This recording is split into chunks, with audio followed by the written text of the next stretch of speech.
He won everything for 25 years. I think that he's a teacher, and I.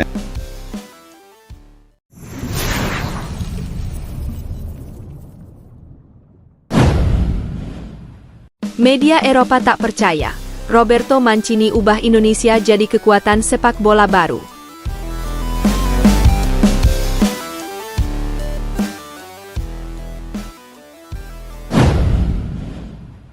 Transformasi besar dalam sepak bola Indonesia kembali menjadi pusat perhatian dunia. Sejak penunjukan Roberto Mancini sebagai pelatih kepala timnas Indonesia, media-media besar Eropa terus menyorot perubahan radikal yang terjadi dalam tubuh Garuda. Mereka bahkan menyebut Indonesia sebagai kekuatan sepak bola baru yang sedang tumbuh, sebuah klaim yang beberapa tahun lalu mungkin terasa mustahil. Namun, sepak bola tidak pernah lepas dari kejutan, dan Indonesia saat ini menjadi kejutan terbesar itu. Dalam hitungan bulan sejak kedatangannya, Mancini bukan hanya mengubah gaya bermain, tetapi juga menghidupkan kembali harapan yang sempat redup di kalangan pecinta sepak bola tanah air. Ia membawa pendekatan baru, mendatangkan standar latihan khas Eropa, dan yang paling mencolok, berhasil menyatukan generasi pemain lokal, diaspora, hingga pemain-pemain kelas dunia yang memilih bergabung dengan Garuda. Perubahan drastis yang terjadi ini tidak lewat dari radar media Eropa. Mulai dari Sky Sports, La Gazzetta dello Sport, hingga The Guardian, semuanya menulis nada yang sama. Indonesia bukan lagi tim pinggiran, melainkan calon raksasa Asia yang siap menjadi ancaman bagi negara besar. Perubahan paling terlihat, mentalitas Eropa di tubuh Garuda. Salah satu sorotan utama media Eropa adalah keberhasilan Mancini mengubah mentalitas para pemain. Bagi Mancini, teknik dan taktik memang penting, tetapi tanpa mentalitas seorang pemenang, tim tidak akan pernah melangkah jauh. Pelatih yang pernah membawa Italia juara Euro 2020 itu langsung memperkenalkan pola pikir winner mindset.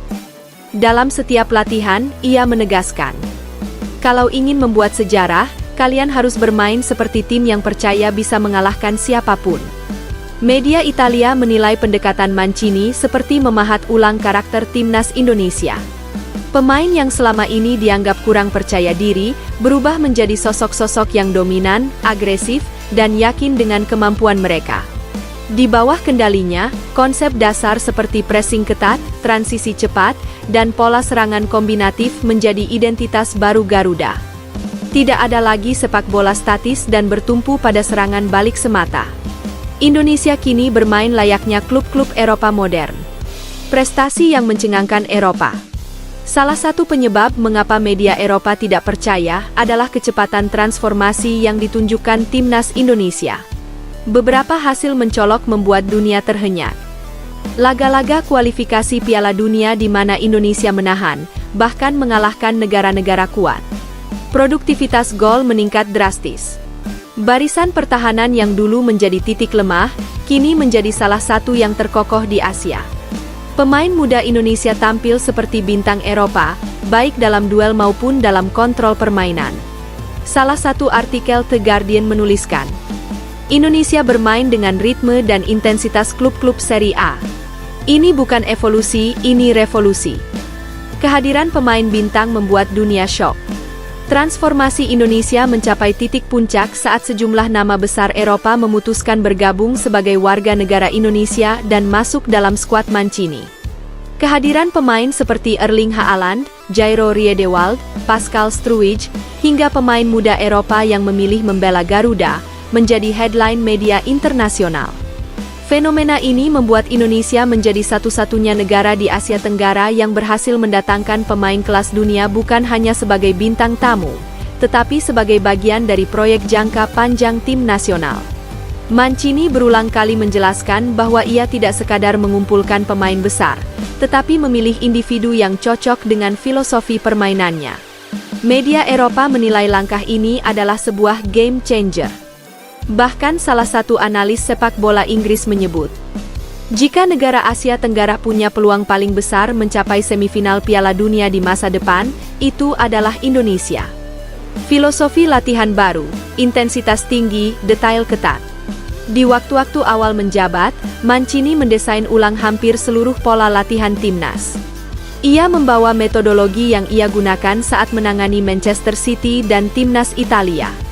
Latihan yang biasanya penuh suasana santai berubah menjadi program intensitas tinggi. Setiap pemain wajib memahami pola pergerakan tanpa bola, variasi build-up dari lini belakang, koordinasi pressing dan counter-pressing, perubahan struktur formasi dalam waktu singkat. Bahkan pola makan, istirahat, dan analisis video pemain dipantau langsung oleh staf Eropa yang dibawa Mancini. Media Jerman menulis, standar profesional timnas Indonesia kini mirip klub Bundesliga. Hal ini menjadi bukti bahwa Mancini tidak hanya bekerja pada level strategi pertandingan, tetapi juga membangun fondasi profesionalisme dalam tubuh Garuda. Kebangkitan kompetisi lokal yang dipuja Eropa. Efek Mancini tak hanya dirasakan di level tim nasional. Sepak bola Indonesia, khususnya Liga 1, ikut merasakan dampaknya. Banyak pelatih Eropa memuji atmosfer sepak bola Indonesia karena tingginya antusiasme dan peningkatan kualitas permainan. Kedatangan Mancini membuat banyak klub mulai menerapkan metode pelatihan modern, meningkatkan kualitas akademi, serta mulai aktif mencari pemain muda potensial dari seluruh penjuru daerah.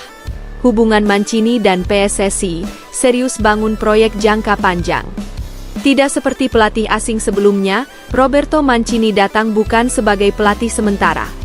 Ia datang dengan visi besar, proyek panjang, dan kontrak jangka panjang yang mengikat. Mancini dan PSSI sepakat melakukan 3 hal besar. Mendirikan pusat pelatihan modern bertaraf internasional. Mengembangkan jaringan scouting global untuk pemain diaspora. Membangun sistem permainan jangka panjang yang bisa diwariskan. Visi ini membuat media Eropa terkejut, karena jarang sekali negara Asia Tenggara mengalokasikan proyek sebesar ini. Efek Mancini pada pemain Indonesia mendadak jadi sorotan klub Eropa. Seiring meningkatnya kualitas dan gaya bermain baru, banyak scout klub Eropa mulai tertarik dengan pemain Indonesia. Mereka terkesan dengan kecepatan pemain Indonesia, disiplin taktikal yang tiba-tiba meningkat, kemampuan duel yang makin baik, visi bermain yang semakin matang. Beberapa pemain bahkan dikabarkan mendapat tawaran uji coba di klub top Eropa. Hubungan Mancini dan PSSI serius bangun proyek jangka panjang. Tidak seperti pelatih asing sebelumnya, Roberto Mancini datang bukan sebagai pelatih sementara. Ia datang dengan visi besar, proyek panjang, dan kontrak jangka panjang yang mengikat. Mancini dan PSSI sepakat melakukan 3 hal besar. Mendirikan pusat pelatihan modern bertaraf internasional. Mengembangkan jaringan scouting global untuk pemain diaspora. Membangun sistem permainan jangka panjang yang bisa diwariskan. Visi ini membuat media Eropa terkejut, karena jarang sekali negara Asia Tenggara mengalokasikan proyek sebesar ini. Efek Mancini pada pemain Indonesia mendadak jadi sorotan klub Eropa. Seiring meningkatnya kualitas dan gaya bermain baru, banyak scout klub Eropa mulai tertarik dengan pemain Indonesia. Mereka terkesan dengan kecepatan pemain Indonesia, disiplin taktikal yang tiba-tiba meningkat, kemampuan duel yang makin baik, visi bermain yang semakin matang. Beberapa pemain bahkan dikabarkan mendapat tawaran uji coba di klub top Eropa.